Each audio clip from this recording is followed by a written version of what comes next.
Habíamos dicho de las enterales, ¿no? Se mencionó la vía oral, sublingual y rectal. ¿Me podrían decir vías de administración parenteral? La intramuscular. Intramuscular sería una, muy bien. Intravenosa. Intravenosa, ok. ¿Otra? Subcutánea. Subcutánea. Subcutánea. Transdérmica. Transdérmica. Tópicas. Tópicas, ¿no? O sea, todas las demás ya van a ser las vías parenterales, ¿no? Entonces aquí el punto es, obviamente la clasificación enteral y parenteral está muy fácil. Lo otro es saber todas las vías parenterales. Y aquí el punto sería, pues lo que ya mencionaba, las ventajas y desventajas de las vías, ¿no? En general, de las vías intravasculares, la intravenosa es la más utilizada. Sin embargo, en algunas ocasiones podría ser intraarterial. Esta es una vía como tal, pero no digamos que antes se hacía en la reacción cardiopulmonar, analizar el intracardíaco. Ahorita ya es una vía que pues no se recomienda en general porque le puedes picar allá a la coronaria, ¿no? Entonces, no, ya estaba en abandono esa vía, ¿no? Y intramuscular, subcutánea son las que como más van a escuchar, intradérmica, sobre todo para las vacunas, para esos parches que mencionamos, está la transdérmica, y tópicas, pues todas las que se vayan a empezar directamente ahí donde queremos que actúen. Serán tópicas, inhaladas, que a veces las inhaladas pues pueden ser como algo tópico porque llega a vía respiratoria, pero bueno, se considera como vía inhalada, los aerosoles y los gases. Esta intrarraquídea, por ejemplo, cuando hay infecciones o en anestésicos que se usan para hacer bloqueos regionales, pues se puede utilizar la vía intrarraquídea, ¿no? Intraperitoneal, vamos a ver, hay de las otras vías menos frecuente, pero que también podría ser en caso de una peritonitis, pues se puede usar la vía peritoneal, la vía intrapleural, intraósea, intraarticular. En algunas ocasiones se podría administrar el medicamento, pero obviamente ya son bajo procedimientos especiales, ¿no? No son los más comunes. De las vías enterales, digamos, empezamos a dar con las ventajas y desventajas. ¿Alguien me podría mencionar ventajas de la vía sublingual? La rápida absorción. La rápida absorción. Ok. ¿Quién es, perdón? Aarón. Aarón, ok, Aarón. La rápida absorción. Ok, ¿y una desventaja?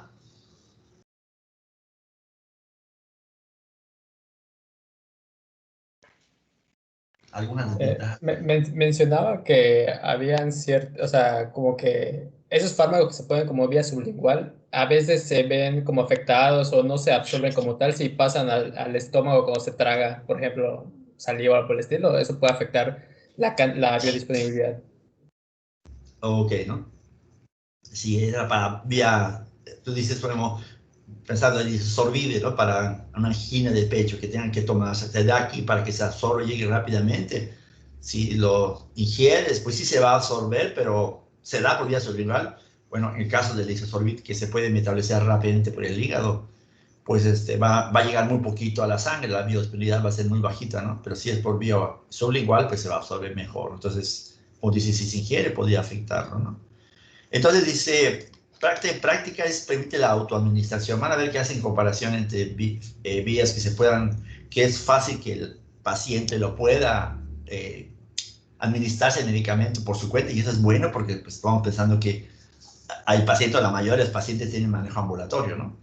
Y hay otros, por ejemplo, la vía intravenosa, que si bien alguien puede aprender a aplicarse el medicamento o que tenga un familiar o un conocido, un vecino que le pueda administrar el medicamento por vía intravenosa, son así muy raras cuando se utilizan las vías. Por lo general, así que conoces que el médico, la enfermera le va a estar administrando el medicamento. Por ejemplo, pacientes que tienen hemofilia, a veces se les da el medicamento, el factor 8, por ejemplo, y ya tienen su catéter y cualquier cosa, pues nada más le ponen el medicamento, ¿no?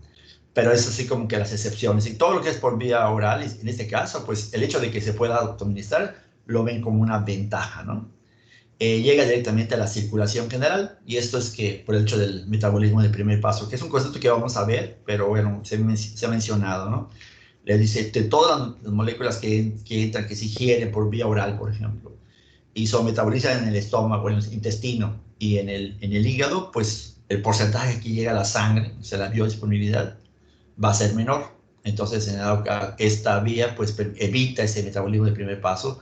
Dice, no evita el metabolismo en sí, evita el primer paso. De tal manera que cuando entra el medicamento, si se absorbe el 100%, ese 100% que está en las venas, acá va a llegar a la vena, y de ahí se va a ir por ejemplo, el corazón, en la circulación en las coronarias, cuando pase por toda la circulación pulmonar y regresa a la aurícula izquierda y de ahí a las coronarias, pues va a dilatar las coronarias, va a ser la acción más rápida. Ese es el efecto del primer paso, por ejemplo, ¿no? O sea, ese momento que no fue metabolizado por el hígado. Obviamente va a circular una fracción, se va a metabolizar y por lo tanto su efecto va a desaparecer poco a poco, dependiendo del metabolismo, ¿no? Pero el hecho del primer paso, pues esto es importante porque el primero llega hacia el 100% o todo el porcentaje que se haya absorbido para que pueda hacer su efecto más rápido, ¿no? Entonces, este concepto de fármacos liposolubles se absorben rápidamente es verdad para todos los fármacos en cualquier vía, ¿no? En piel, en mucosa, porque sabemos que son membranas de dos capas de lípidos, por lo tanto, todo lo que sea liposoluble se va a absorber fácilmente, ¿no? Por eso, sí, mientras más liposoluble, pues mayor se va a absorber. Dice, la biodisponibilidad puede ser de más del 90%, porque puede ser que un cierto porcentaje de algunos medicamentos no se absorban y por eso tanto no el 100% de lo que se dé se vaya a absorber. Entonces, pues pero es alta la biodisponibilidad, ¿no? Carece de riesgo de causar infecciones, obviamente, se elimina todo. ¿Sí? ¿Perdón? Disculpa que lo interrumpa. Es que tenía un comentario acerca de una pregunta que vino así en la evaluación, que Sí, precisamente sí. era de la vía sublingual, y pues decía que los fármacos liposolubles se podían absorber, pero que experimentaban un extenso metabolismo de primer paso. Y pues eso es falso, pero lo marcaba como verdadero. Entonces, Ok. Con Entonces, respecto, sí, con respecto a esa pregunta, yo lo entendí distinto. O sea, yo entendí que planteaba que los fármacos liposolubles tendían a experimentar un rápido metabolismo en el hígado porque son pues, muy liposolubles. Entonces, sí se usaba la vía sublingual sobre eso para evitar ese metabolismo. Yo lo entendí así. No, el hecho de que sea liposoluble no es no hay una relación entre que sea liposoluble y se metabolice rápidamente. El concepto del liposoluble es que se puede absorber rápidamente, ¿sí? Pero déjenme, checo igual a la hora de hacerla clave. No hice esta pregunta, el profesor hizo otra pregunta, pero a veces me pasa que cuando quieres hacer la pregunta lo haces con un sentido, pero luego le cambias el sentido, la abuela es falsa, la abuela es verdadera, pero se nos olvida a veces poner a la hora de programar lo falso verdadero, ¿no? Pero bueno, el concepto, creo yo, lo que se entiende es que lo que dice la compañera, ¿cómo te llamas, perdón? La que comentó primero. me llamo Dara. Dara, tú lo que dices es de que de alguna manera entiendes la pregunta, lo voy a checar, ¿no? Que aparentemente dice que los fármacos liposolubles no se absorben bien por vía sublingual y son metabolizados extensamente, ¿no? Sí, eso es lo que yo entiendo por la pregunta. Ok. Entonces lo checo y yo puedo después ver que se recalifique otra vez, ¿no? Le comento. Ok. Pero ok, el concepto es el que estamos diciendo y es el que nos debemos de quedar y luego corregimos esa parte de la evaluación, ¿no? Ok, desventajas, dice, pocos fármacos se pueden administrar por esta vía, o sea, si su característica es hidrosoluble, pero es muy buena, pues va a ser muy difícil que se absorba por esta vía, ¿no? Solo pequeñas cantidades de medicamentos. Esto así como que a veces puede ser que no tenga sentido, dice, pues es una tableta pequeña, ¿cuánto más puede ser, no? Pero, por ejemplo, ¿se acuerdan? Hablábamos no sé si con ustedes sobre de fisiología, hablamos de polietilenglicol, que aumenta las moralidades, un buen laxante. Pues a veces ese medicamento se diluye en 1 o 2 litros de agua y se toma en 2 o 3 horas, por ejemplo, ¿no? Entonces, 2 o 3 litros es un montón de volumen para un medicamento. A eso se refiere con que esto, pues, es pequeña dosis, ¿no? Se ve como un limitante, ¿no? Y obviamente no es lo mismo la absorción que vas a tener un medicamento que se puede absorber en el estómago y en todo el intestino a el área de la mucosa sublingual donde se va a absorber, ¿no? Pero bueno, como desventaja. Pero bueno, si se queda el tiempo suficiente allá, pues se absorbe una cantidad importante para que pueda ejercer su efecto y es una vía que se va a utilizar. Siento que el principal limitante es que el fármaco sea liposoluble, ¿no? Y obviamente sea para medicamentos que queremos que sea una acción muy rápida, ¿no? Digo, el ejemplo de isosorbide, el paciente que tiene angina y tiene dolor, y no sabemos si ese dolor pueda progresar a un infarto, entonces queremos darle algo que realmente mejore al paciente lo más rápido posible, ¿no?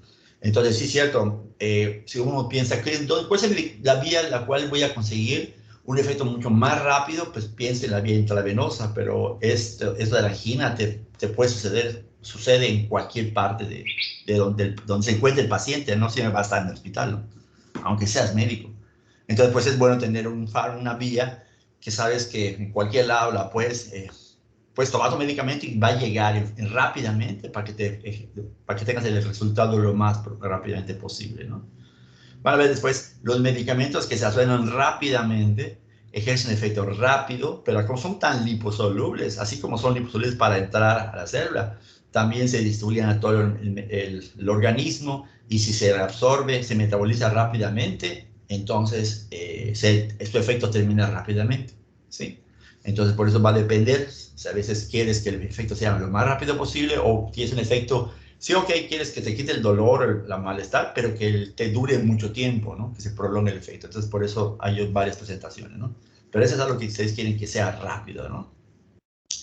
Vía oral, dice, permite la autoadministración, obviamente, dice, es la más económica, pues en cuanto a dinero, uno sé que en cuanto a la preparación para que sea sublingual, uno cree que hay mucho diferente entre la sublingual en cuanto al precio, ¿no? Pero bueno, todo el mundo, creo que es la primera vía de administración que usamos así, o que indicamos más bien, ¿no? Entonces, muy rápida, se permite administrar una amplia dosis o volumen, lo que les decía, puedes tomar 1 o 2 litros de diluir algo y puedes tomarte 2 tabletas cada 6 horas en lugar de, ¿no? de una nada más, pues pueden ser muchos, ¿no? Pues el volumen que puede captar es mucho, ¿no? Generalmente, dice, es la más segura. Digo, no creo que haya mucha diferencia con respecto a la sublingual, bajo riesgo de causar infecciones.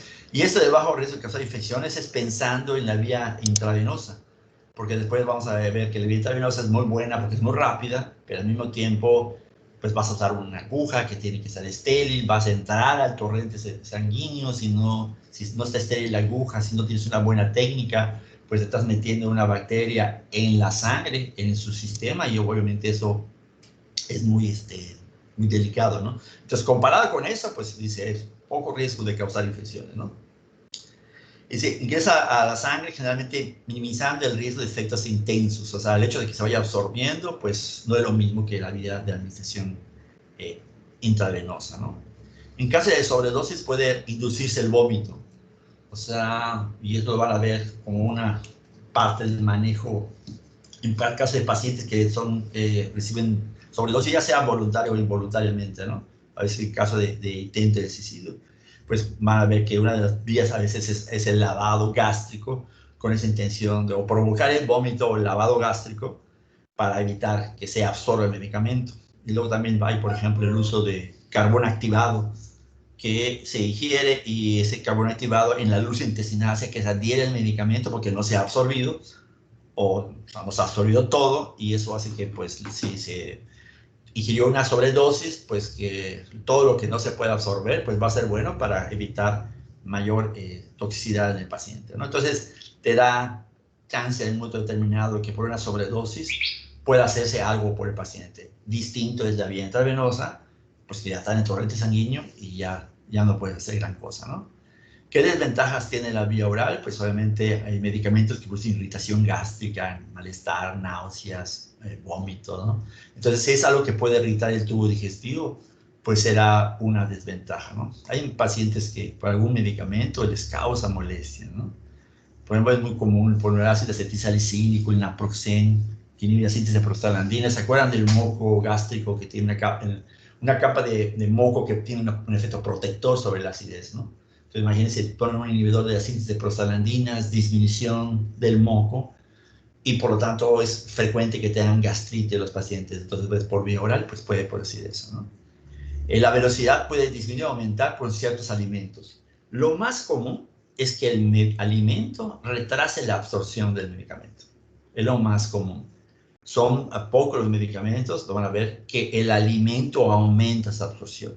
Los antimicóticos aumentan esa absorción con el medicamento. Hay unos que con la leche disminuye esa absorción, ¿no? Entonces, por eso a veces van a ver que hay medicamentos que le dicen, tómalo antes de comer o 2 horas después de comer o con el estómago vacío para que no se afecte, ¿no? Como el hierro se recomienda que lo toman los pacientes con el estómago vacío antes de comer para que se asegure una mayor absorción, ¿sí? Al menos unas 2 horas antes, ¿no? Entonces esto, vamos a ver ejemplos de que aumentan o disminuyen su velocidad de absorción. Dice, baja biodisponibilidad para fármacos que se degradan por las enzimas o el pH ácido del estómago. O sea, hay medicamentos que la acidez del estómago va a degradar el medicamento. Si degrada el medicamento, ya la forma activa ya, por decirlo, la destruye, pues obviamente eso va a ser un problema para la cantidad de fármacos que se va a absorber y eso va a bajar la biodisponibilidad, ¿no? Hay una forma de penicilina potásica que se puede dar por vía oral, pero es así muy poco usada. Van a ver que la mayoría de las penicilinas se usan por vía intramuscular, por vía intravenosa, ¿no? Pero bueno, hay una que la presentación permite resistir la acidez, ¿no? Y insulina, obviamente, ¿no? Se administra por otras vías, ¿no? Baja biodisponibilidad para fármacos que se metabolizan extensamente en la mucosa intestinal. O sea, aquí es donde se da el efecto del primer paso, ¿no? O sea, si da por vía oral, sabemos por anatomía, se va a absorber, va a llegar al hígado y eso va a hacer que la cantidad de fármacos que llega a la circulación sea menor, ¿no? Entonces, vean, la disponibilidad dice, todas es muy baja, pues no, varía entre 5 y 100%. ¿De qué depende? Pues de qué tanto es metabolizado y absorbido en el estómago. Habrán fármacos que puedan tener 100% de biodisponibilidad por vía oral, pues sí alguno. ¿Cuál? El que no se metabolice y que ni en el estómago ni en el intestino y se absorba todo. Lo que es que es muy variable la biodisponibilidad por tubo digestivo, ¿no? Va a depender de todos estos factores. Estos factores físico-químicos, el estado de ionización, vamos a ver cuando veamos la absorción, ¿no? Dice inadecuada cuando se desea un efecto rápido. Pues sí, ¿no? O sea, si sé que se va a tener que absorber, bajar su efecto para que llegue a la circulación, pues sí se puede absorber, puede tener buena biodisponibilidad, pero sé que se va a retrasar. Entonces, van a ver, por ejemplo, pensando en un paciente del hospital, a veces que se le inicia el antibiótico por vía intravenosa, se controla la infección, ya no pues, se termina la complicación y se puede decir, bueno, le faltan 3, 4 días de tratamiento al paciente, le puedo dar de alta y le puedo dar un medicamento por vía oral para que continúe su tratamiento. ¿Sí? Pero ya sé que se controló el efecto, ¿no? O el problema, perdón. Por vía rectal, dice, pues esto igual, como ventaja, permite que la persona inconscientes, a los que no aceptan o no toleran la vía oral, ¿no? Eso, por ejemplo, de personas inconscientes, es, por ejemplo, en pediatría se usa que cuando llega un niño convulsionando, por ejemplo, entonces llega un niño convulsionando, ya tiene más de 5 meses convulsionando y necesito ponerle diazepam o midazolam, ¿no? Una benzodiazepina. Y la administración, obviamente, si está convulsionado, se la voy a poder dar por vía oral. Entonces tengo que dárselo por vía intravenosa. Y es la más rápida para que actúe y que controle las convulsiones. Pero en los niños depende, obviamente, el tamaño, pero bueno, las venas no están tan grandes como un adulto. ¿Y cómo canalizas a un niño que está convulsionando? Es un problema, ¿no? Entonces, bueno, si el niño está convulsionando, puede, en ese caso que está inconsciente, puede administrarse el diazepam por vía intrarrectal. Y es una vía así que de buena absorción para el diazepam para controlar esos casos. O sea, a eso se refiere. Situaciones en las cuales no se puede usar esa vía, otra vía, pues, y si se absorbe por vía intrarrectal, pues se va a usar, ¿no? Si la persona está vomitando, tiene diarrea, obviamente no se va a poder dar, ¿no? Pues obviamente no va a poder dar tiempo suficiente para que se pueda absorber, ¿no? Llega directamente a la circulación, o sea, dice evita la absorción por las arterias hemorroidales, se evita el metabolismo del primer paso en gran parte, ¿no? se absorben, liposolubles se absorben rápidamente, siendo su biodisponibilidad mayor del 50%. ¿Se acuerdan? Vía oral de entre 5 y 100. Pues dice mayor de 50 quiere decir que en general, considerando todas, pues la mayoría se absorbe un poquito más, mejor que los por vía oral, ¿no? Porque por vía oral, pues puede haber el 5%, ¿no? Y en parte, bueno, como la mucosa tiene una buena área de absorción, pues es bueno, ¿no? Aunque obviamente es pequeño con respecto a todo el área que puede utilizar un fármaco cual sea por vía oral, ¿no? Es un área que está llena de bacterias y por lo tanto pues va a ser difícil que pueda causar una infección, ¿no? Y eso lo ven como ventaja. Desventajas pues puede ser incómoda para el paciente y bueno, pues si hay diarrea pues no. Y solo se permite pues pequeñas dosis de medicamento, ¿no? Pues obviamente pues, no necesitas dar más, pues no se vuelve una desventaja, ¿no? Pero bueno, no puedes hidratar a un paciente así, ¿no? Tiene que ser muy pequeño para que pueda utilizarse esta vía, ¿no? Puede causar irritación, pues las sustancias químicas y la cosa puede causar, y les decía, ¿no? Como desventaja la menor superficie de absorción que el intestino. Entonces, entre ventajas y desventajas, es como que, obviamente, pensar en un aspecto así lógico entre vía oral, vía intravenosa y sublingual. Y cuando dicen ventaja, por ejemplo, de la vía oral, que la desventaja de la vía sublingual es poco líquido, en un principio no tiene sentido, pero si lo comparamos, que después me va a decir que la vía oral sí se puede dar gran volumen, pues entonces pues es desventaja para la sublingual, pero la vía oral tiene la ventaja de que puede ser el volumen mayor, ¿no? Que en cuanto a la absorción, obviamente la mucosa del recto que se ofrece, que está ya para poder se puede absorber medicamentos, es muy pequeña con respecto a el área que va a tener el intestino. Entonces allí podemos ir sacando ventajas y desventajas de los fármacos, ¿no? Ok, intravenosa, ¿alguien podría decir de la intravenosa? ¿Qué ventaja tiene? La ¿Sí? ventaja principal era que tenía la biodisponibilidad del 100% porque evitaba el metabolismo del primer paso. Esa sería una ventaja, ¿no? ¿Alguna desventaja? Pues que tiene que ser una persona entrenada quien lo aplique por el riesgo de infección que ya había mencionado. Y en caso de sobredosis, pues esta no podría recuperarse como, o sea, no se podría, por ejemplo, eliminar como por ejemplo en la vía oral el vómito, ¿no? Exacto, ¿no? Aquí dice ventaja, evita el proceso de absorción. ¿Te acuerdas de la definición de absorción? Ya lo mencionamos, pero ¿cuál sería tu definición de absorción? ¿Eres Dara también? No, soy Ingrid. Ingrid, No, la verdad no me acuerdo de la definición exacta de absorción. de absorción. Ajá, exacto, no me acuerdo. A ver, muy bien. Sheila. Absorción, Sheila.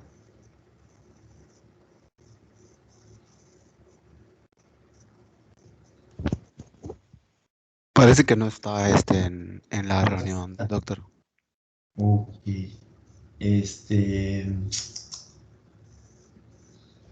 Alan Jesús. Absorción, Alan.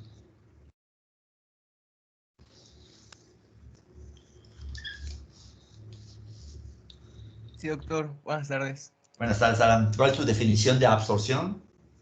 Pues en el caso de un fármaco, es la entrada del fármaco al organismo y ya pues incluye los procesos de la liberación de su forma farmacéutica, la disolución y pues posteriormente la absorción propiamente dicha. Pues, Ya la absorción es cuando entra a la circulación sistémica y desde ahí a los tejidos. claro. Hablaste de las fases de biofarmacéutica, ¿no? Está bien, ¿no? Entonces dice de la disolución, ¿no? La disgregación, disolución, pero dice, y una vez en disolución está disponible para ser absorbido. Y la absorción es, como mencionas al final, cuando el fármaco atraviesa las células y llega a la circulación sistémica. ¿De acuerdo? En una gráfica, ¿en cuál parte de la gráfica es para ti la parte de la absorción? ¿Cómo puedo ver la velocidad de absorción en una gráfica? Pues la gráfica que está apareciendo hace ratito acá es una gráfica de absorción de una administración de medicamento por vía intravenoso. Eso dice, ¿no? Sí. Y esto sí como está raro, ¿sí? ¿No? Pues dice, aparentemente dice que el efecto está aumentando el efecto, ¿no? ¿Es bueno? Pero habíamos dicho que las gráficas de farmacocinética, o sea, si aquí este es el efecto, quiere decir que esta gráfica de acá parecería que tiene algo de efecto, ¿no? Antes de administrar el medicamento. A no ser que esta gráfica acá debe ser el cero, ¿no? Ser efecto y empieza a aparecer el efecto. Pero la farmacocinética sería la concentración del fármaco. Si es concentración del fármaco, pues a tiempo cero, no, aquí se empieza a ver el efecto, pues a tiempo cero no tiene esa fase de ascenso, porque es hablando de la concentración. ¿Se acuerdan? Ya decíamos, en la curva de administración por vía intravenosa, no hay fármaco, no hay cantidad de fármaco a tiempo cero y no hay esa fase de ascenso, sino viene de arriba y hacia abajo la curva de administración por vía intravenosa, ¿no? Aquí está hablando del efecto, ¿no? No de la concentración. Ok, dice, todas las dosis llegan a la circulación general, dice, me había mencionado también, ¿no? Eso fue Ingrid, ¿no? Que todas tienen una biodisponibilidad del 100%. De hecho, te dicen, es la vía que te asegura el 100% de la biodisponibilidad, porque todo llega directo a la circulación. Y cuando yo quiero sacar la biodisponibilidad por vía oral, pues mido el área bajo la curva, de lo que tiene como curva en la absorción, para la vía intravenosa y considero que esa área es el 100%. Entonces mido, cuando doy un medicamento por vía oral, mido la curva y pues por regla de 3 pueden sacar la biodisponibilidad entre la vía oral o vía intramuscular, pero con respecto al 100% que obtengan cuando sea por vía intravenosa. Más intenso y de inicio más rápido, te llega a la circulación, permite administrar una dosis exacta, o sea, no pueden decir, si tú me des 500 miligramos de ácido acetilsalicílico, qué porcentaje realmente se absorbe, qué porcentaje puede quedar pegado con algún alimento, se inactiva. En cambio acá, pusiste 10 miligramos por kilo, le llega a la sangre 10 miligramos por kilo, ¿no? Se puede aplicar con lentitud, o sea, más bien esto se debe aplicar con lentitud interrumpida inmediata si ocurre efectos adversos. O sea, si se ve administrando por vía intravenosa y empieza a haber reacción, pues detengo la administración, ¿no? Iba a dar 10 miligramos y le di 5 y empieza a haber problemas, pues ahí detengo la administración, pues sé que si le pongo los otros 5 se va a poner peor el paciente, ¿no? Entonces, pero a veces te da chance solamente antes de, si tú lo administras rápidamente y después tienes el efecto, pues va a ser demasiado tarde, ¿no? Entonces, ese es un principio que, en general, que se dice cuando se administra por vía intravenosa, intravascular, la administración debe ser lenta. Y hay medicamentos de lentos, me refiero a 15 minutos, 30 minutos. Hay medicamentos que se administran en 24 horas, por ejemplo, ¿no? Por quimioterapia, hay médicos que dan en 4 horas, 8 horas, o hay algunos, por ejemplo, el metotrexate, se administra en 24 horas. La dosis del paciente a infusión continua durante 24 horas, poquito a poquito, ¿no? Entonces, pues eso, el hecho de que sea intravenosa, pues permite que, y ahorita con equipos que hay bombas de infusión, permiten que se pueda programar una jeringa o un frasco de solución y asegurar que vaya a recibir, por ejemplo, no sé, 250 mililitros dividido exactamente en 24 horas, ¿no? Entonces, es una ventaja de la vía intravenosa, ¿no? Igual permite administrar de forma segura, continua, decía, prolongadas horas o días, dice, ¿no? Medicamentos. La administración que se puede administrar, se puede regular la velocidad. Por ejemplo, cuando administramos insulina y le doy 0.1 unidad por kilo de insulina, pero si de repente, pese a eso, aumenta, pues puedo darle 0.2 o 0.3 por kilo. Entonces es fácil, ya una vez hecha la dilución, pues puedes regular la cantidad que puede ir yendo por minuto, ¿no? Al medicamento, al paciente, ¿no? Entonces, bueno, es una ventaja, se puede ir regulando, ¿no? Dice, fármacos que no se absorben en el tubo digestivo o que se degradan en el estómago, pues ser muy buenos, pero se destruyen, no se absorben, pues es una otra vía por la cual se puede administrar, ¿no? El ejemplo al cual habíamos dicho de la penicilina, ¿no? Se destruye por vía oral, pues bueno, se pone intravenosa. Claro, la penicilina se puede poner intramuscular, y les digo, hay una variedad también, ¿no? Que se puede dar por vía oral, pero bueno, como ventaja, pues se puede utilizar esta vía, ¿no? Apropiada para administrar grandes dosis o volúmenes, 250, ¿no? Puedes poner más litros, o sea, litros puedes ponerle ya, mientras esté funcionando, ¿no? Desventajas, ¿no? Porque todos piensan que eso, pues obviamente sí se piensa mucho en la vía intravenosa, si el paciente está enfermo, tiene una infección, y si el paciente está grave, o sea, está mal, no le voy a dar antibióticos vía oral para que se vaya a su casa, lo tengo que ingresar, y si lo voy a ingresar es para usar medicamentos por vía intravenosa, porque sé que es de esa vía, de esa forma va a llegar más rápido, voy a controlar la cantidad de dosis que le voy a dar y voy a esperar un mejor resultado.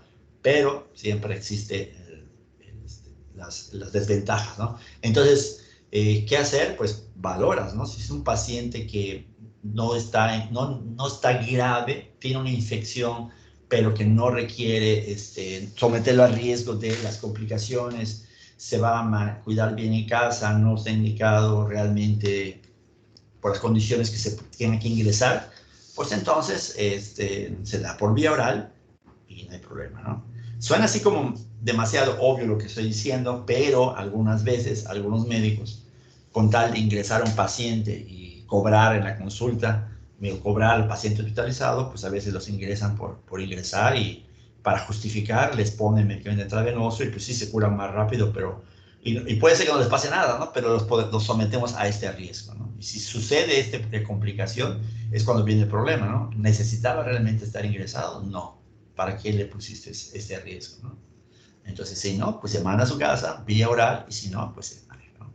Pero, ok, si deciden usarlo porque está realmente indicado, pues saber esto, ¿no? El riesgo de las reacciones adversas, por ejemplo, que sé que lo estoy administrando el medicamento, el torrente sanguíneo directamente. En caso de sobredosis, el fármaco no se va a poder recuperar. Hay algunos que tienen algunos antídotos, por decir, vamos a ver algunos antídotos que pueden dar para contrarrestar el efecto, pero ya es más bien parte del tratamiento de la sobredosis que ya recibió el paciente, ¿no?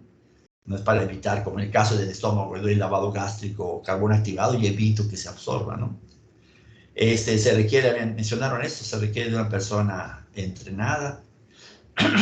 Por eso digo, si un paciente tiene hemofilia, necesita factor 8 y ese medicamento lo va a usar el resto de su vida, pues por lo general esa persona, o sea, familiar busca a alguien o se entrena en el mismo familiar para que le pueda administrar el medicamento y no esté yendo al hospital a cada rato por factor 8, ¿no? Pero si es una infección, pues muchas veces pues te quedas en el hospital para que te den el tratamiento. Van a ver, además yo como médico, algunas veces, por ejemplo, has tenido un dolor y te vas al hospital, ponen un catéter, te ponen analgésico, pues a veces te quedas con el catéter y te pones el medicamento para no tener que regresar en caso de que necesites dolor, ¿no? A veces escuchaba a las enfermeras que dicen, doctor, si le pone el catéter me llevo a mi hijo, yo le pongo el medicamento, ¿no? Pero sabes que es una persona entrenada, ¿no? Pues está bien, ¿no? Pero no es algo que se use así común y corriente, ¿no? No permite administrar fármacos o en vehículo oleoso, o sea, quiere decir que tiene que ser hidrosoluble, ¿no? Obviamente vas a entrar al torrente sanguíneo, de preferencia hidrosoluble, y que no precipite con el pH sanguíneo, ¿no? Riesgo de causar infección o embolia, ¿no? Obviamente como complicación. Y flebitis, ¿no? Cuando se usa durante tiempo prolongado, hay irritación de todo lo que es el trayecto de la vena, pues puede ser como aquí es una infiltración, se pasa el líquido, ¿no? A veces ve toda la vena roja, pero ya puede haber una infección generalizada, ¿no? A los niños así como tienen el catéter acá, y sale el líquido y pues muchas veces solución salina que pues va a tardar en absorberse, ¿no? Pero, por ejemplo, si tiene calcio, puede producir estas lesiones así como quemaduras y lesiona la piel, ¿no? Entonces, y obviamente eso se duele y también se infecta y se complica el problema, ¿no? Entonces sucedió por algo que era necesario, perfecto, ¿no? O sea, bueno, perfecto, de modo, ¿no? O sea, está justificado. Y obviamente también cuando tienes el paciente acá, pues estar pendiente en el que apenas veas que tenga datos de irritación, una flebitis o esté infiltrado, pues hacer el cambio del catéter y no dejarlo mucho tiempo, ¿no? Sabiendo que es un riesgo, una complicación que puede aparecer. Dice, ¿qué características tiene la vía intramuscular? ¿Alguien puede ayudarme?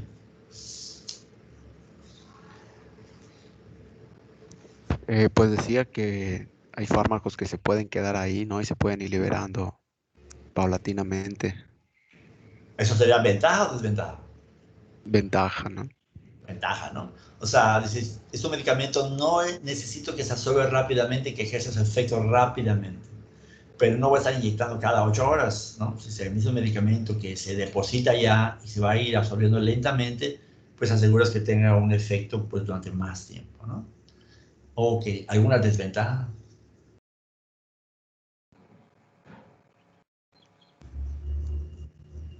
¿Alguien más que diga alguna desventaja? Puede ser dolorosa. ¿Quién eres, perdón?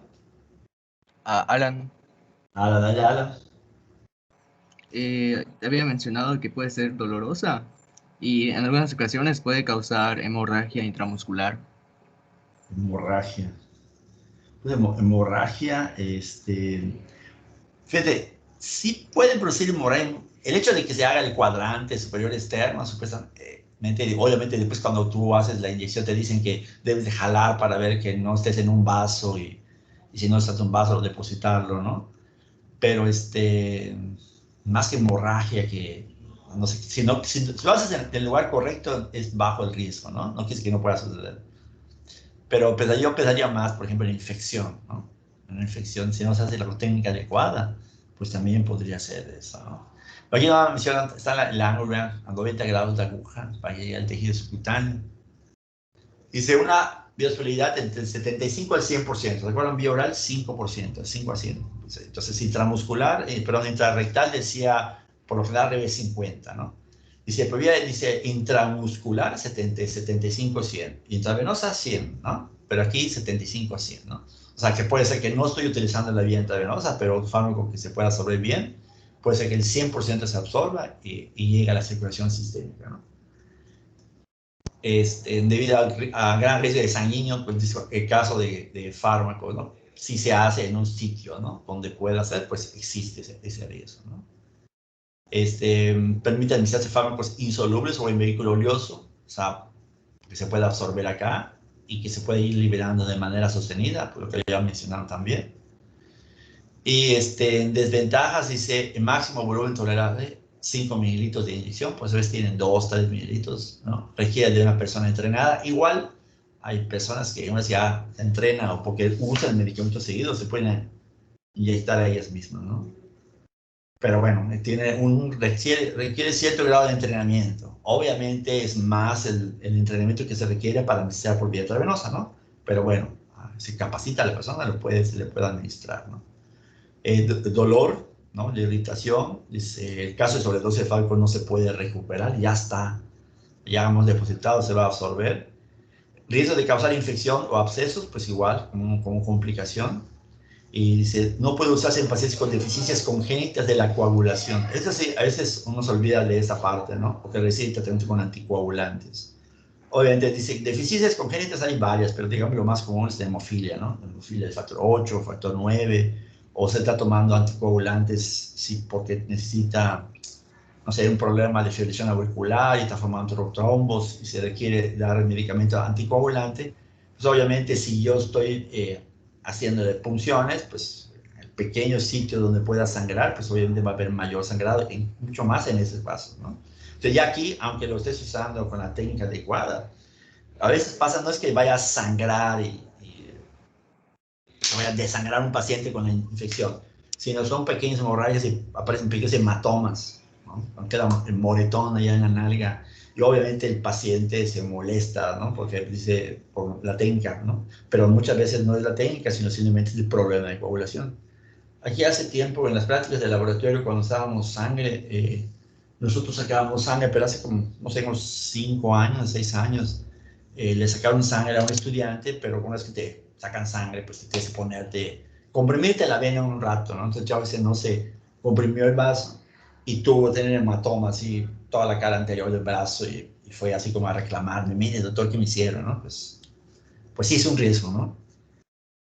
Pero bueno, dice eso, pues por eso se comprime, se comprime unos 5 minutos doble, se comprime unos 5 minutos porque pues por más si hiciera un hueco en la vena, pues va a sangrar, ¿no? Pero entonces imagínense un paciente que tenga un problema de coagulación, pues el agujerito que le hacen en la nalga y que va a sangrar un poquitito y que una persona con buen sistema de coagulación se tapa ese agujerito y no pasa nada, pues aquí pequeñas hemorragias y, digamos, subcutánea es cuando forma el hematoma, ¿no? Entonces allá puede presentarse eso, ¿no? Y la infección, ¿no? Caso de infección, manejo repetido de antibióticos, y no tanto por el hecho que sea repetido, ¿no? Aquí obviamente debe haber un problema de higiene. Entonces, si hay problema de higiene y estás invadiendo ya, picando la piel, estás metiendo ya bacterias, pues obviamente es un riesgo la infección. Pues, obviamente, lavado de manos y el lavado del sitio donde se va a aplicar, pues hay que tener, es importante, ¿no? Porque pasa esto, ¿no? Por querer ayudar al paciente podemos favorecer alguna infección, ¿no? Ok, Doctor, de hecho, sí. a eso me refería cuando dije que podría causar hemorragia a pacientes que están teniendo tratamiento anticoagulante. Ah, claro, claro. No, te digo, si tú la mides en un sitio fuera de, aunque no tenga problemas, también le puede pasar, ¿no? Pero, bueno, si está con tratamiento anticoagulante, inclusive siendo la técnica correcta, igual, ¿no? Le puede aparecer, ¿no? Está bien. Pues como complicación, como desventaja está ya, ¿no? Sí existe. Pero digo, por riesgo, por frecuencia, yo pienso primero en infección, ¿no? Pero es correcto lo que mencionaste, ¿no? Por vía subcutánea, sí, perdón. ¿En qué consiste la técnica Z? Es que Sí. tengo una amiga que estudia enfermería y una vez me habló un poquito de esto, pero la verdad no entendí muy bien por qué se hace. Ok. Cuando tú administras hierro, pueden dejar manchada la piel, por decirlo así, ¿no? Entonces puede producir hemocromatosis y manifestaciones en la piel. Entonces la técnica Z, imagínate esa aguja, tú la pones, si tú la pones ahí directa, metes acá y pones el medicamento acá, el medicamento después, como sea, tú dejas un trayecto. Ya, imagínate que sacas la aguja y dejas un trayecto acá, que obviamente se va a cerrar, pero ya está lesionado todo el tejido subcutáneo y el músculo. Entonces el medicamento puede infiltrarse y pasar por el pequeño túnel infiltrándose y dejar esa lesión en la piel. ¿De acuerdo? La técnica Z lo que implica es, metes la aguja, imagínate que ya metiste la aguja aquí en la grasita, y mueves la aguja un poquito, mueves la piel, como si lo voy a mover a este sentido, y después sigues metiendo la aguja. ¿Sí? Aquí está la Z. ¿La ves? ¿Sí ves mi cursor, verdad? Sí, doctor. Pero claro, entonces metes un poquito la aguja, corres la piel, corres con todo y piel la aguja, es un pequeño espacio, no es mucho, ¿no? Lo que te permita mover un poquito y meter la aguja, terminar de meter la aguja bien. Depositas el medicamento, entonces cuando tú retires la aguja está recta, pero tiene un trayecto acá, se fue aquí, ¿no? Corriste acá, y aquí siguió haciendo el espacio. Entonces cuando tú sacas la aguja, el medicamento que está acá, pues entonces ya se encuentra con el tejido, se corre el tejido, el otro, digamos que aquí queda un trayecto, y en este lado queda otro trayecto. Voy a ser exagerado, aquí uno y aquí otro. Entonces cuando tú sacas la aguja, el medicamento pasa para acá, pero aquí se topa con tejido que no está, digamos, lesionado ni tiene el trayecto de la aguja. Entonces ya no tiene ese problema de que vaya a lesionar la piel, manchar la piel, ¿no? Eso se llama técnica en Z. ¿Sí? Sí, ¿Sí quedó doctor. claro? ¿Sí? Y es cuando estás en el hospital y dices, quiero aprender a inyectar, y empiezas a tener la opción de poder buscar cómo aprender, es bueno, ¿sí? O sea, te sientes bien, empezar a inyectar y todo, ¿no? Pero siempre recomiendo ¿cómo puedo decir? No poner medicamentos en su casa a pacientes, ¿sí? O sea, hay de repente le digan, no, ¿me puedes inyectar mi penicilina, no? En alguna ocasión, diciendo esto, una alumna me dijo, doctor, yo inyecto a mi hermanita, ¿no? Bueno, está bien si tu hermanita y no es alérgica y sabes que no es alérgica, pues está bien, ¿no? Y pues de alguna manera pues le sirves para no llevarla y tener confianza en tu hermanita, ¿no? Pero apenas sepan que son estudiantes de medicina, probablemente hasta ya fue alguien porque los ve con su bata. Bueno, o sea, no sé si salen con su bata, ¿no? Pero cuando salen, la gente los ve, oye, en este estudiante de medicina, ¿le puedes inyectar? ¿No? Entonces, yo siempre recomiendo que no se metan en problemas, ¿no? Entonces, mejor vayan al hospital. Por sobre todo penicilina, ¿no? Cuando dicen inyectar penicilina, te dicen, no es tanto tan frecuente, pero a veces, si el paciente tiene una reacción en su casa, y se pone mal, ese acto bueno que ustedes hicieron para poder ayudar al paciente se vuelve contra ustedes, ¿no? O sea, él me inyectó mal y yo, ¿por qué? Porque la alergia a la penicilina, para que yo sea alérgico, no la alergia por definición sucede, primero hay una exposición, forma anticuerpos, y en la siguiente exposición, con la penicilina voy a presentar la reacción. Después de que la persona dijo, no, pues me han inyectado penicilina y no tengo nada, ¿no?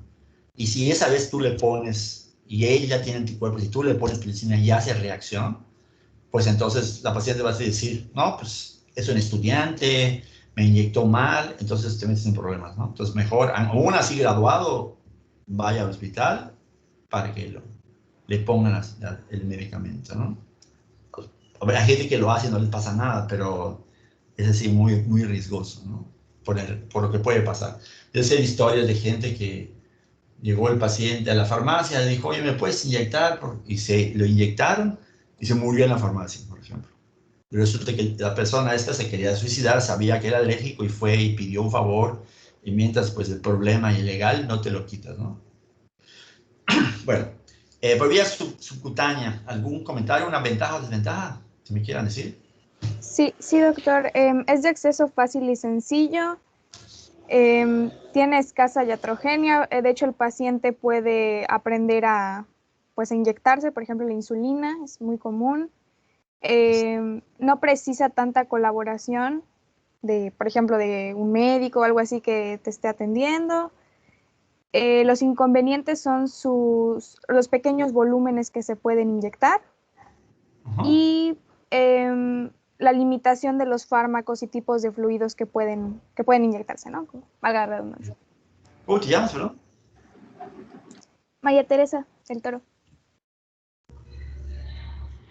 Igual había leído que con fármacos que causaban irritación tisular se podía formar necrosis en el tejido. Ah, bueno, sí. Sí, sí. Ok. Doctor, igual otra desventaja es que no se pueden administrar como fármacos en grandes volúmenes. Exacto, también. O sea, menciona le has dicho 5 mililitros por vía intramuscular. Aquí se regresa a 1 mililitro, ¿no? Entonces, con entrenamiento permite la autoadministración. O sea, obviamente dice, pues, uno podría decir esto, pues, hasta la vía intramuscular con entrenamiento, ¿no?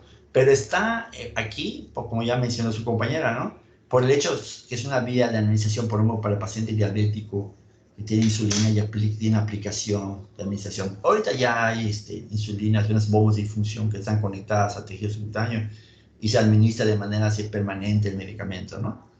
Pero bueno, lo usual es que pueda ser, van a haber todavía pacientes que reciben insulina por vía subcutánea y pues entonces, como es algo que, bueno, hay quienes lo van a necesitar el resto de su vida, pues entonces, pues, si se entrenan, se pueden administrar ahí el medicamento, ¿no? Hay unos dispositivos que son como unos cartuchos que ya están preparados y no tienes que estar allá cargando la jeringa, ¿no? Sino simplemente lo aplicas a la piel, como cuando hacen unas punciones de capilares para glucosa, pues igual lo pones en la piel, aplicas y ya te llega la dosis previamente determinada, ¿no? Entonces, por eso es esto de que el entrenamiento permite la autoadministración, porque lo van a ver en pacientes diabéticos, ¿no?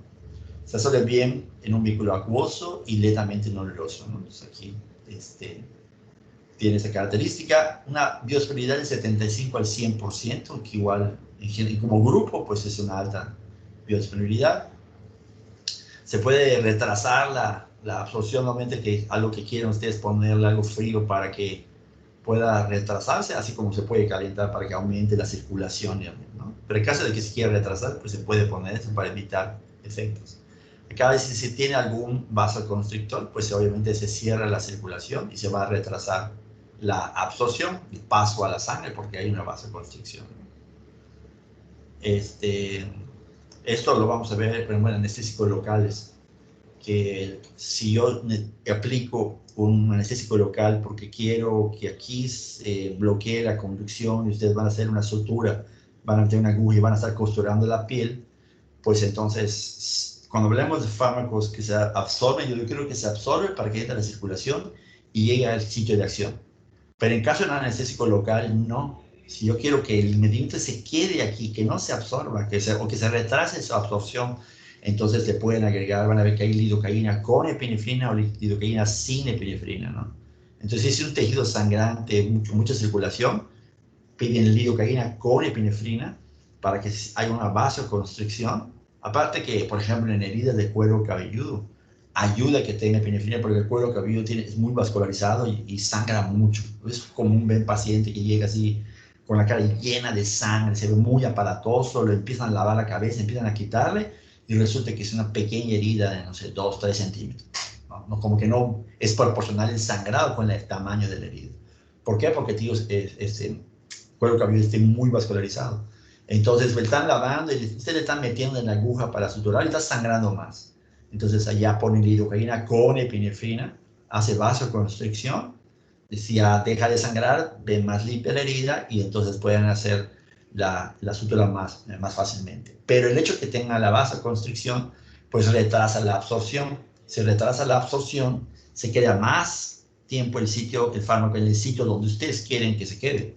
Y eso pues ayuda a hacer la sutura más fácilmente y con menos molestia, ¿no? Con menos dosis. A que se aplicara y que se estuviera absorbiendo rápidamente, ¿no? Existe posibilidad de infección, pero el riesgo es bajo. Obviamente, cuando hacen esa curación, pues es quitar la sangre y lavar la herida. Van a ver cómo primero se tiene que lavar la herida, ¿no? Y después, ya que esté limpiecita, pues le ponen el medicamento. Dependiendo de la lesión. ¿Perdón? Doctor, una Sí, pregunta, disculpa, le interrumpo. Sí. En un dado caso que se utilice un fármaco, así como, bueno, un anestésico local con epinefrina, ¿no podría existir, no sé, riesgo de isquemia? Ok. Se menciona como un riesgo, por ejemplo, cuando hablan de los dedos, sitios donde les pueda hacer vasoconstricción. Eso está en los libros de farmacología, pero, por ejemplo, el doctor José Luis Góngora en alguna ocasión me dijo que él hizo una revisión intencionada sobre ese punto y ya se ha demostrado que no pasa, que no realmente es un concepto de farmacología que se extrapoló y se dijo, existe ese riesgo, ¿no? Entonces, al principio, cuando lo veíamos, decíamos, no, bueno, si vas a hacer sutura de los dedos, no pongas epinefrina porque se puede haber la obstrucción de la circulación por vasoconstricción, ¿no? Pero hay estudios que mencionan ya de que pues, la dosis adecuada, no poner demasiado anestésico, lo suficiente para quitar el dolor, pero no demasiado, puede retrasar la circulación, retrasar la absorción, para que tenga más tiempo el efecto sin la vasoconstricción. Bueno, entonces, si ves el libro de fármaco como tal, vas a ver que sí, lo menciona, pero hay otras revisiones más actuales que dicen que no parece ser tanto el concepto, ¿no? A esto es, no sé si les he mencionado, pero hay muchas cosas que se dicen por lógica, ¿no? Y lo que al final debe prevalecer es la evidencia, ¿no? No sé si les he mencionado el edificio, pero en una plática de un profesor que vino del Instituto Nacional de Neurología, hablaba precisamente desde la lógica y las evidencias, ¿no? Si yo le doy un vasoconstrictor y cierro la circulación en un dedo, puedo afectar la circulación. Eso es por lógica, ¿sí? Pero digamos que se han hecho estudios y se ha demostrado que no existe ese riesgo. Entonces la evidencia dice que sí se puede utilizar, ¿sí?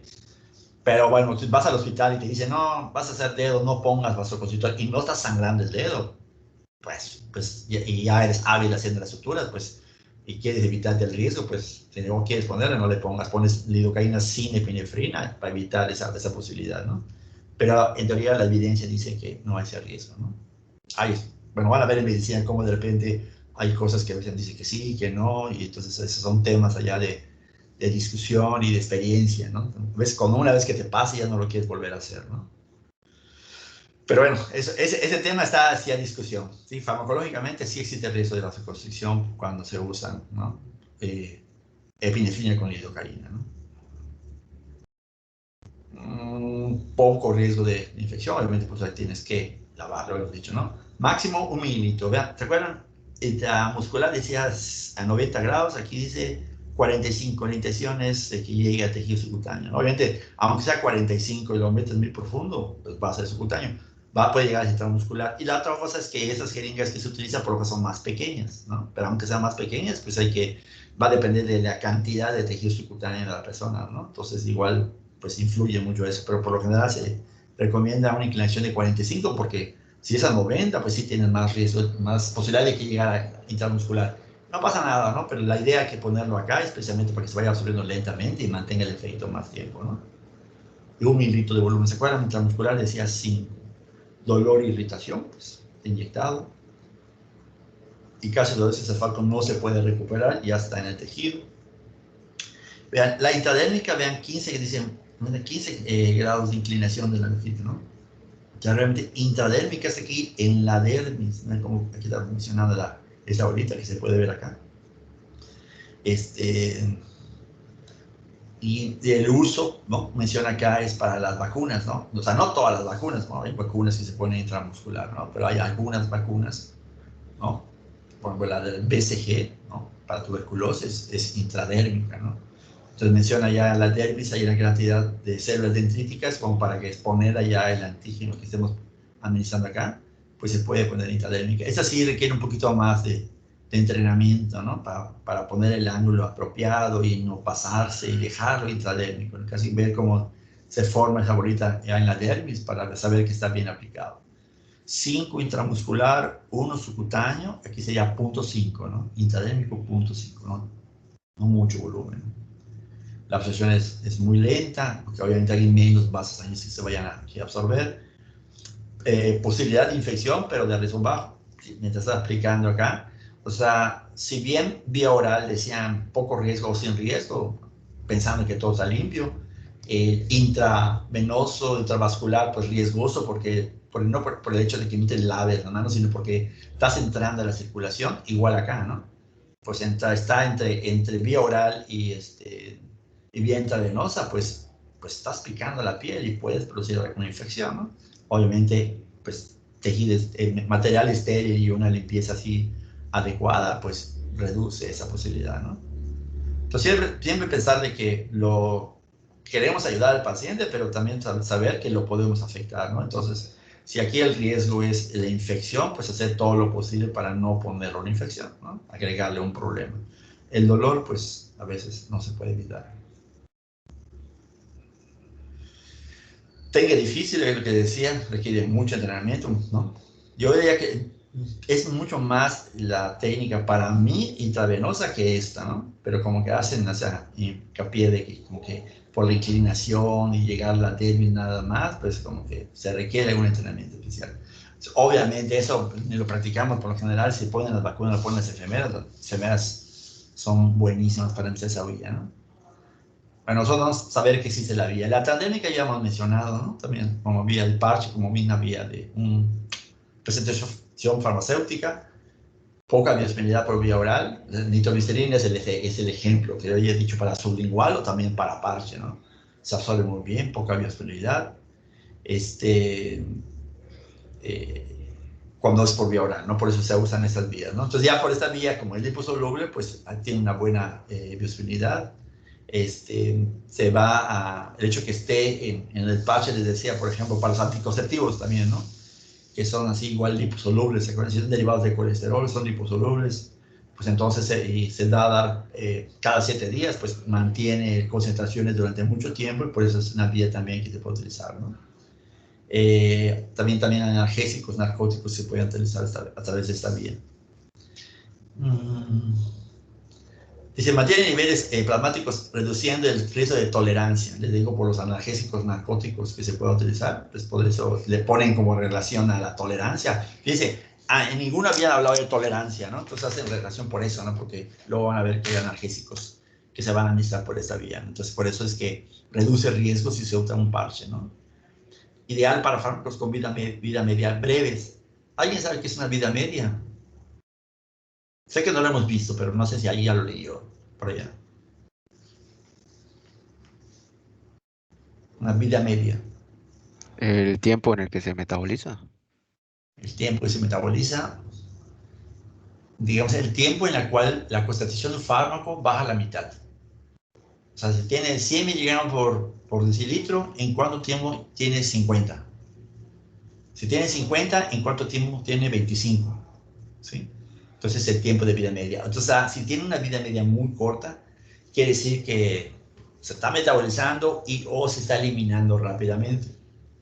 Entonces, si doy un medicamento transdérmico que se libera poquito a poquito, tiene vida media corta, pero si lo estoy administrando de manera constante, pues por eso puede permitir una concentración en sangre de manera constante y mantengo el efecto constante y no tengo que estar tomando, imagínense que cada 6 horas, por ejemplo, ¿no? Pues con esto se evita ese problema, ¿no? Entonces, por eso es ideal para fármacos con vida medias breves. Bajo riesgo de sobredosificación, a no ser que te pongas demasiados parches, ¿verdad? Muy bajo riesgo. Permite interrumpir rápidamente el tratamiento. Si es un fármaco con vida media corta y te sientes mal, pues te lo quitas, pues se metaboliza rápidamente, ya no sigues recibiendo el fármaco y pues por lo tanto puedes interrumpir, ¿no? Eso pensando en relación a la diferencia si se administra por vía intramuscular, intravenosa, subcutánea, pues eso ya no lo puedo revertir. En cambio esto, pues, ¿no? Es obvio, ¿no? Quitas el parche y ya. Se puede autoaplicar, igual como ventaja, ¿no? Desventajas, dice, la natural impermeabilidad de la piel limita su aplicación de fármacos. O sea, uno puede decir, si es una piel, pues obviamente eso limita la absorción de medicamentos hidrosolubles. Es otra manera de verlo, ¿no? O sea, uno podría decir, ventaja, todos los fármacos liposolubles se pueden administrar por vía subcutánea, ¿no? Pero aquí le ponen, pues, limita solamente para algunos medicamentos que sean liposolubles, ¿no? Es, de alguna manera, lo ponen como desventaja, que solamente los liposolubles pueden ser administrados. Inadecuada para fármacos que irritan la piel, pues obvio, dicen, pueden causar reacciones alérgicas, ok, sí es cierto. Si es algo que puede irritar o puede ser alergia, pues sería una desventaja, no podría utilizar esta vía, ¿no? Y obviamente en caso de sudor, de grasa subcutánea, pues molestias, pues puede haber problemas en cuanto a la adherencia del parche que se quite y todo esto, ¿no? Tópica, dice, se aplican directamente en el sitio de acción, o sea, ya sea en nasal, en la piel, si hay una infección, ya sea por infección o irritación, pues todo eso se puede administrar como ventaja, ¿no? Y eso es bueno porque, vamos a ver, si yo pienso en vía oral, vía intravenosa, digo, tengo que se absorba o poner en la sangre, que se distribuya, se va a metabolizar y que llegue al sitio donde quiero que llegue, a qué concentración va a llegar, por ejemplo, ¿no? En cambio acá, tópico, pues lo estás aplicando directamente y eso es, pues, de alguna manera bueno, ¿no? Indolora, pues obviamente, si pensamos que las inyecciones pues son como desventaja, que vas a tener que agredir y por más una aguja poner al paciente, pues eso se vuelve una ventaja que es indoloro. Bajo riesgo de sobredosificación, pues por más son gotitas. Aquí hay que tener en cuenta que, aunque dice, lo tiene como bajo riesgo de sobredosificación, por ejemplo, cuando vean un medicamento, estoy hablando de vía oral, ¿no? En gotas o solución. Entonces, uno puede decir gotas, pues es el palinio más pequeño, pero tengan cuidado con las gotas vía oral, porque las gotas por lo general tienen una mayor concentración que un jarabe. Entonces no es lo mismo pasarse de cucharadita y media o 2 cucharaditas, o pasarse de 10 gotas a 15 gotas, porque la concentración es mucho más en un frasco con gotas. Pero acá se me viene a la mente ese recuerdo. Aquí estamos hablando de algo tópico, ¿no? Entonces es muy difícil, ¿no? Ponen 2 gotas y quieren ponerle 4, pues se van a salir un número de gotas, ¿no? Entonces aquí igual, ojo, después ponen 1 o 2 gotas más, pues no va a haber problema de que se pasen de gotas, ¿no? Requiere la cooperación del paciente. Si no se la han puesto a un niño, pues no van a entender esa parte, ¿no? Pero por un adulto está fácil, pero los niños pues van a batallar por estar poniendo las gotas.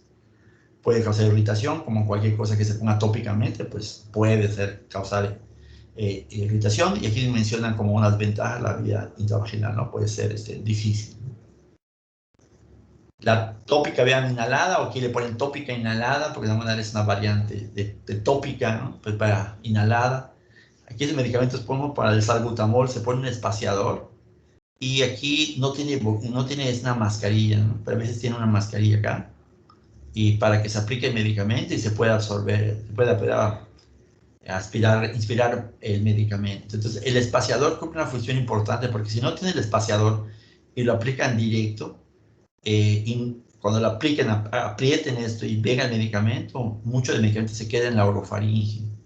En cambio, con este espaciador disparan, se queda el medicamento en ese espaciador, el paciente lo puede inspirar y se ha visto que con el espaciador llega una mayor cantidad de fármaco a nivel del bronquiolo. O sea, cuando hablábamos de que bronquiolos ya terminales tienen ya la capa muscular, pues yo necesito que llegue hacia la parte final, ¿no? Si queda todo impregnado en orofaringe y en tráquea, pues no voy a tener una buena respuesta, ¿sí? Y la mascarilla, pues también igual ayuda, porque sobre todo en mientras más pequeño es el niño, pues le podemos enseñar y convencer de que aspire el aire, pero cuando es un niño pequeñito, ¿no? Entonces la mascarilla, al sellar boca y nariz y hacer el disparo, el niño va a seguir respirando, ¿no? Y pues obviamente seguramente va a respirar agitado porque va a estar llorando, porque tiene pegado eso en la boca, pero permite que llegue bien el medicamento, ¿no? Entonces, ventaja, dice, pues al ser de manera, allí donde llega, donde quiero que llegue, con la técnica adecuada, pues se vuelve una ventaja, ¿no? Quizás menos dosis, menos efectos adversos. Si llega a circulación de menos absorción sistémica, pues por tanto es menos riesgo de absorción, de efectos adversos, menos tiempo que se metabolice rápidamente y para que pueda actuar rápidamente a nivel de los bronquios. Obviamente si se absorbe, pues se va a metabolizar, pero al menos ya llegó a los pulmones donde quiero que llegue, ¿no? Se puede autoaplicar y es importante la enseñanza, ¿no? Y es indolora. Y aquí, cooperación del paciente y técnica adecuada, especialmente en niños. Se dice, por ejemplo, que esta vía de administración de medicamentos es muy, muy buena. Hay esta y hay unos nebulizadores. Es un compresor de aire realmente, que pones el salbutamol, así como le ponen en el hospital, con solución salina, se nebuliza, se vaporiza todo el medicamento y se respira. Pero o sea, hay estudios que han demostrado que esto es tan bueno como el nebulizador, tan bueno. El problema, uno, es usar una mayor dosis de salbutamol, son microgramos, es mayor, pero son microgramos, siguen siendo dosis pequeñas. Y la técnica, si el paciente no tiene una buena técnica, no se le enseña a utilizar ese medicamento, pues va a ser un problema, porque aunque sea muy bueno, pues no va a obtener el beneficio el paciente. Entonces, eso hago el hincapié por el hecho de que cuando indiquen esto, pues tenemos que cerciorarnos de que el paciente realmente se sepa la técnica, no nada más es 2 disparos cada 6 horas y que Dios lo bendiga, ¿no? Porque le están dando lo mejor, pero tienen que dedicar un tiempecito para explicar, ¿no? ¿Puede causar irritación de las vías aéreas? Pues como riesgo, pues sí. Dice, ¿existe el riesgo de sobredosificación? Pues puedes inhalar mucho, porque se absorbe muy bien, puede pasar. Y inhaladas sistémicas ponen anestésicos, ¿no? Permite la administración de oxígeno, anestésicos, porque si se puede absorber bien, son liposolubles, y pues, como el ejemplo, por vía de un efecto que voy a dar por vía inhalada, y que tiene que tener un efecto sistémico, a diferencia del salbutamol, que es inhalado, pero quiere un efecto tópico. Aquí voy a utilizar la vía respiratoria, que se absorbe muy bien, pero quiero el efecto sistémico, ¿no? Entonces ponen el oxígeno para el caso de hipoxemia, anestésicos también. Obviamente esto no se han visto ya han estado en quirófano, han visto películas, se ven que hay una especie de respiradores que dan dando los gases y tienen presiones adecuadas y volumen adecuado de gases. Pues obviamente eso es para el anestesiólogo, ¿no? O sea, se requiere personas adiestradas en su administración y con el equipo necesario para poder administrar el medicamento. Desventajas, dice, pues, les decía, ¿no? Que pues es la desventaja relativa, ¿no? Porque si yo no soy anestesiólogo, el hecho de que yo no utilice esto, pues no lo veo tan así como desventaja, ¿no? Pero haciendo la referencia de que si se administra por vía subcutánea es necesario el entrenamiento para administrarlo, y con el tiempo se puede lograr, están pensando en diabéticos, ¿no? Aquí como desventaja, pues no lo veo tanto como así, porque no soy anestesiólogo, ¿de acuerdo? Pero bueno, nos ponen aquí que solamente puede ser por médicos especializados, y así debe ser, ¿no? Ustedes no saben el caso del doctor que se fue a la cárcel, el que atendía a Michael Jackson, que le ponía el propofol. Pues Michael Jackson tenía dinero y tenía lana para decir, quiero dormir, y yo no soy un mortal que va a estar sufriendo por dormir, contrato a mi médico y mi médico me anestesia, me duermo y ya está, ¿no? ¿Sí? Voy a descansar. Y pues decían que ganaba muy bien el doctor, pero un buen día, pues se pasa de efecto anestésico, hace paro respiratorio y se muere y termina en la cárcel, ¿no? Entonces, pues esto es porque solamente ellos deben administrar ese medicamento, ¿no? Irritación, como tal, como irritación, entonces todos los pacientes cuando les dan anestésicos se intuban, por lo general salen con un poquito de tos y te dicen, no, pues es el tubo que se le puso al paciente. Y sí, puede ser el tubo, puede ser un proceso, un cuerpo extraño que puede irritar las vías aéreas. Y si fue anestésico local, pues puede producir irritación y eso puede producir tos, ¿no? Como una desventaja. Y ese es el problema, ¿no? Riesgo de depresión respiratoria. Yo siempre menciono aquí cuando operan a alguien, casi siempre la persona va y dice, ¿quién te operó? ¿No? Vas por el nombre del cirujano. Es muy raro que preguntes por el anestesiólogo. De hecho, muchas veces el anestesiólogo lo conoces el día de la cirugía, porque el cirujano ya tiene a su amigo anestesiólogo que llama, o en el instituto o el hospital donde vaya, hay un servicio de anestesiología, pero realmente cuando operan al paciente, así literal, la vida del paciente está en manos del anestesiólogo. El anestesiólogo es una función muy, muy importante. El paciente se pone mal y el cirujano simplemente deja de operar y el anestesiólogo tiene que estabilizar al paciente. De hecho, por ejemplo, hay médicos que hacen medicina interna y después hacen terapia intensiva, por ejemplo.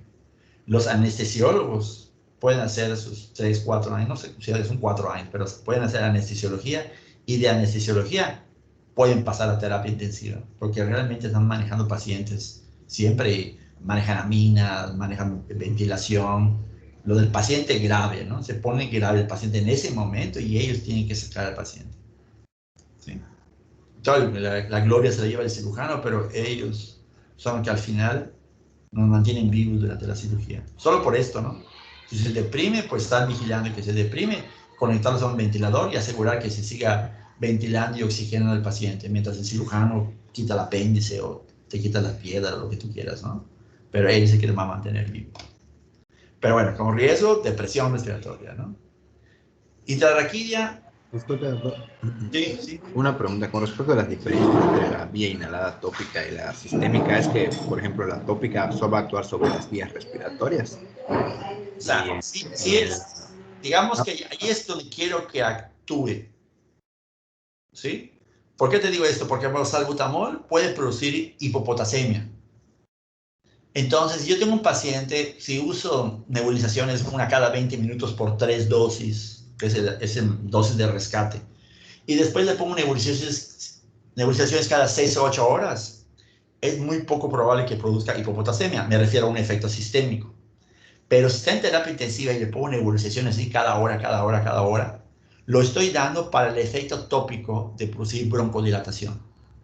Pero si doy demasiado, porque el paciente está muy mal y lo requiero durante mucho tiempo, puedo tener un efecto sistémico, que sería la hipopotasemia, porque favorece que el potasio entre en las células y baje el potasio sérico. ¿Sí? Es el efecto sistémico. En el caso de los anestésicos, el efecto terapéutico que tú quieres, por el cual das en los anestésicos, es un efecto por producir la anestesia. No te lo estoy dando por vía respiratoria, pero no, el fin no es producir broncodilatación. El efecto es de que se absorba por la vía respiratoria, ¿no? Y que llegue al cerebro y que tenga un efecto sistémico de anestesiarme. ¿Me explico? O sea que lo que define tópico o vía tópica o la parte inhalatoria sistémica es el efecto terapéutico que tú estás buscando. ¿Sí? Sí, doctor, gracias. Ok, intrarraquídea, que está en relación, por ejemplo, a los anestesiólogos también. Cuando administra ese medicamento, esa vía los usan los anestesiólogos, por ejemplo, para las cesáreas, hacen un bloqueo peridural. Entonces, ¿se acuerdan si esas son las espinas, por ejemplo, que aquí están los cuerpos vertebrales, ¿se acuerdan? Meten la aguja y ¿se acuerdan que la primera es la dura, ¿no? Es la dura, aracnoides y piamal. El líquido cefalorraquídeo está en el espacio subaracnoideo. Entonces, cuando hacen ellos hacen bloqueo peridural. Así tienen que entrar acá y antes de pegar la dura. Si se van un poquito por debajo y están epidural, debajo de la dura, están en el sitio epidural, los anestesiólogos cuando hacen esto meten la aguja y como que están aspirando, como que tratan de jalar y no jalan nada, no pueden jalar. En el momento que están en el espacio subdural, por ejemplo, debajo de la dura, antes del espacio aranodeo, jalan y como que se jalan un poquito de aire. O sea, ven que jalan aire, se llena la aguja de aire, un poquito de aire. Quiere decir que ya están en el sitio adecuado. Pero si se pasan un poquito y llegan a la adenoides y entran al espacio subdural, cuando jalan esto, sale líquido cefalorraquídeo. Entonces los anestesiólogos dicen, ya le dices a la adenoides, ¿no? Ya te pasaste. Entonces tienen que ver cómo ponerlo antes de la adenoides. ¿Para qué? Ponen el anestésico acá y produce todo el bloqueo de manera distal. Entonces pensando en una cesárea, por ejemplo, para que el paciente no tenga pérdida de conciencia, pierda la sensibilidad de donde necesita la aplicación hacia abajo y puedan hacer la cesárea. Pero, por ejemplo, los pacientes, los oncólogos, para pacientes con cáncer, como el metotrexate que dije hace rato, digamos que el metotrexate no tiene una buena penetrancia al sistema nervioso. Y dos sitios donde no llega la quimioterapia, aunque yo la administre en la vena, no llega la quimioterapia, es testículos y cerebro. Entonces siempre existe el riesgo, aunque le estés dando quimioterapia, de que puedan haber complicaciones allá.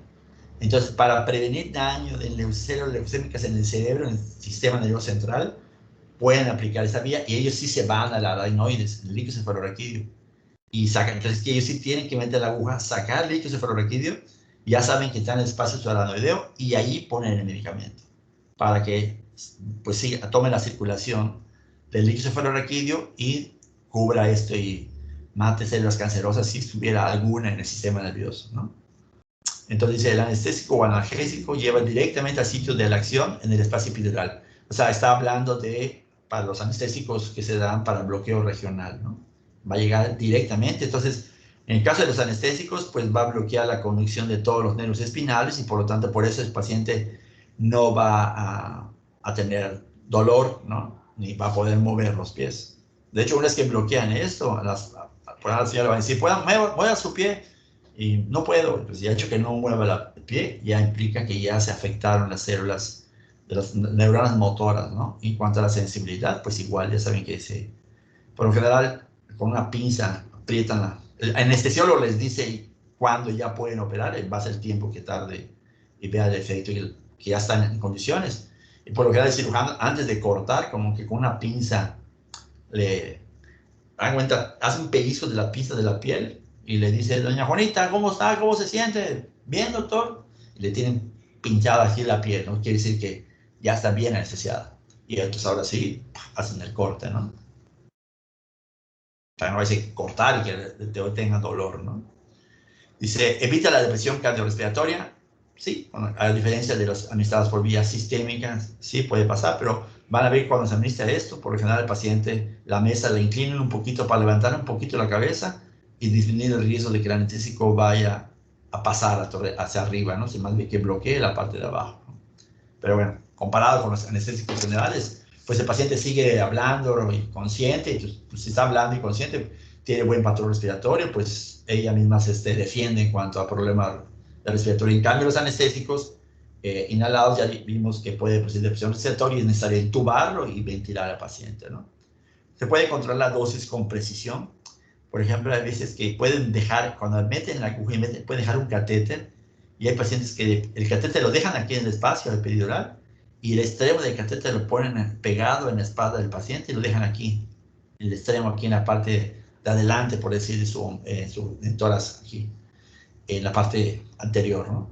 Entonces, igual si persiste el molestia o el dolor, pues a veces se le puede administrar. Bueno, personas que les quitan, hacen histerectomía y son muy dolorosas, les pueden dejar 1 o 2 días este catéter para seguir administrando medicamentos analgésicos aquí de manera regional para evitar el dolor y la molestia, ¿no? Entonces pueden estar administrando medicamento y vigilando la cantidad de medicamento por miligramo, por mililitro, ¿no? Asegurando la dosis correcta para que le va a llegar justo ahí donde están los nervios que ustedes quieren bloquear para la transmisión del dolor, ¿no?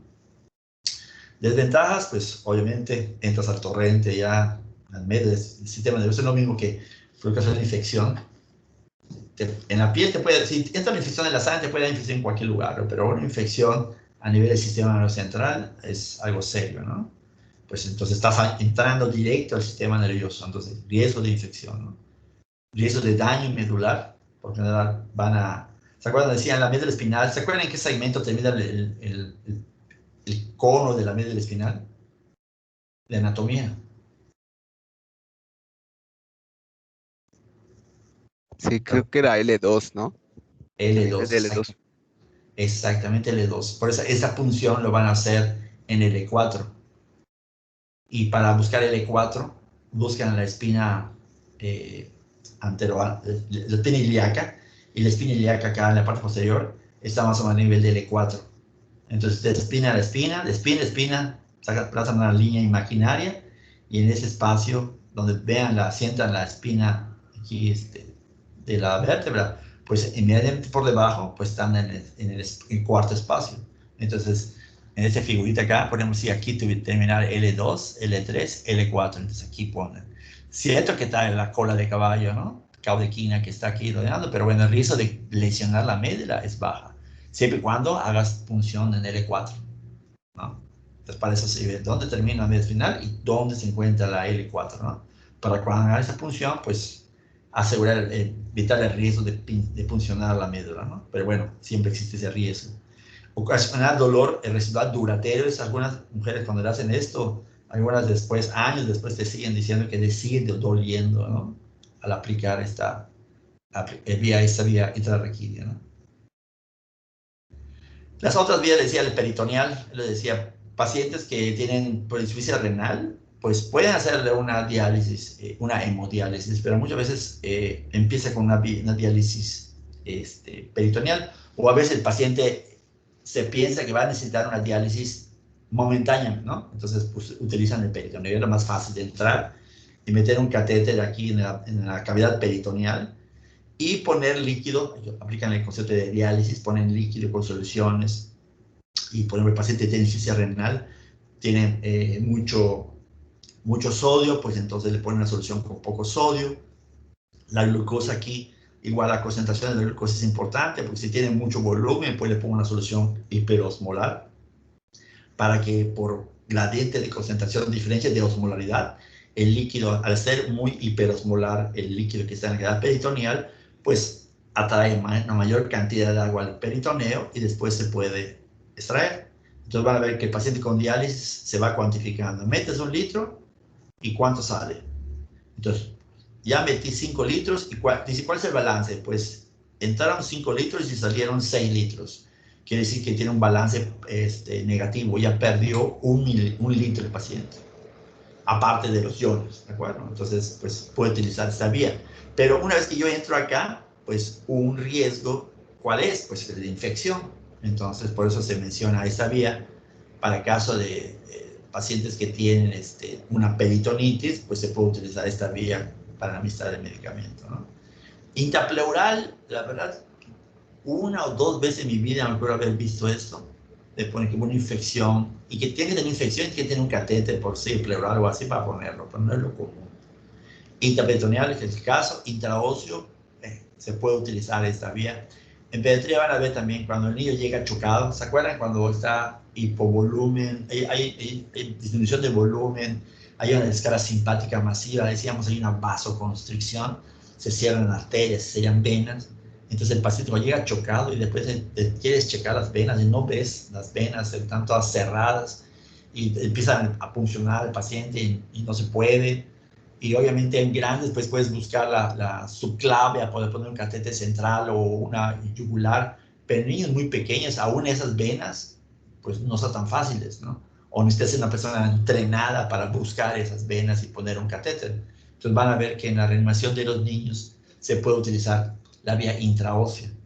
Pueden poner una aguja, hay una aguja especial, ya, inclusive la aguja amarilla del hospital puede servir, ¿no? Haces punción intraósea y ahí puedes utilizar y administrar soluciones, ¿no? Puedes hidratar a un paciente por una vía intraósea, ¿no? Supone que es una medida extrema, porque intenté muy bien intravenosa, el paciente no tenía vena disponible, hice intraósea y pongo cargas. Y si pones cargas y cae en paro, puedo administrar esa vía para poner medicamentos, puedes utilizar la vía intraósea para poner medicamentos. Entonces, por eso se vuelve, pues, una opción, así, situaciones especiales que la van a ver. Cuando vayan de cosas, un día esperemos regresar, van a ver la vía y luego en el hospital lo van a ver también, ¿no? Pues entonces se puede usar para medicamentos. En caso de la diálisis peritoneal, se puede para diálisis, también se puede utilizar para poner medicamentos en caso de peritonitis. Llega directamente al sitio de acción pensando que es, como si fuera, no por una infección intraósea van a poner medicamento, ¿no? Pero bueno, si fuera el caso, ¿no? Pues llegaría al sitio directo pensando en una peritonitis, ¿no? Se puede controlar la concentración como si fuera intravenosa, ¿no? 10 miligramos por mililitro esté administrando, pues pueden regular la cantidad, incluso el volumen y la velocidad, ¿no? Dice, solo pueden ser administrados por médicos especializados, obviamente, ¿no? Pues ya tienes que tener el paciente que está con diálisis, por lo general es visto por un nefrólogo, y pues ese que va a utilizar esta vía, o un cirujano, tal vez intrapleural, intraóseo, para vía de administración, pues sí se puede utilizar por un pediatra en urgencias, o lo va a utilizar porque se usa en niños, ¿no? Riesgo de infección o descompensación hidroelectrolítica, por esto, ¿no? Porque cuando pongo diálisis, pues si el paciente está con insuficiencia renal, lo puedo poner, pero puede ser que el paciente ya esté bien controlado y le ponga yo una solución hiperosmolar y lo pueda yo deshidratar, por ejemplo, o le pueda yo sacar más sodio que el que debe sacar, ¿no? Entonces tengo que estar pendientes del control del líquido del paciente, sus electrolitos, que se mantenga bien, porque sé que si bien le estoy administrando medicamento, pues puedo favorecer a desequilibrios, ¿no? En el paciente. Ok. 1 hora. Ok. ¿Alguna pregunta?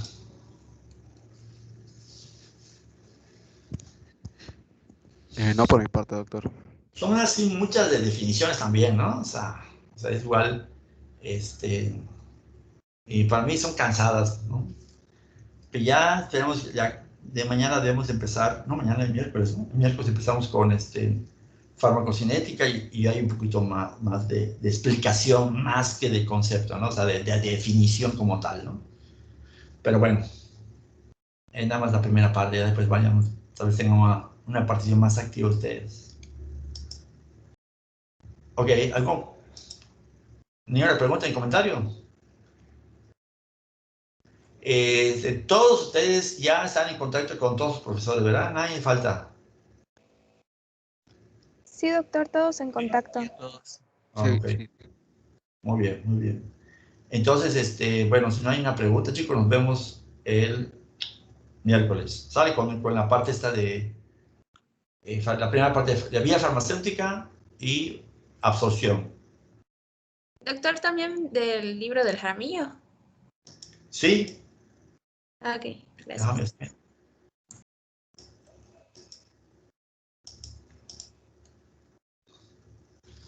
Muy bien.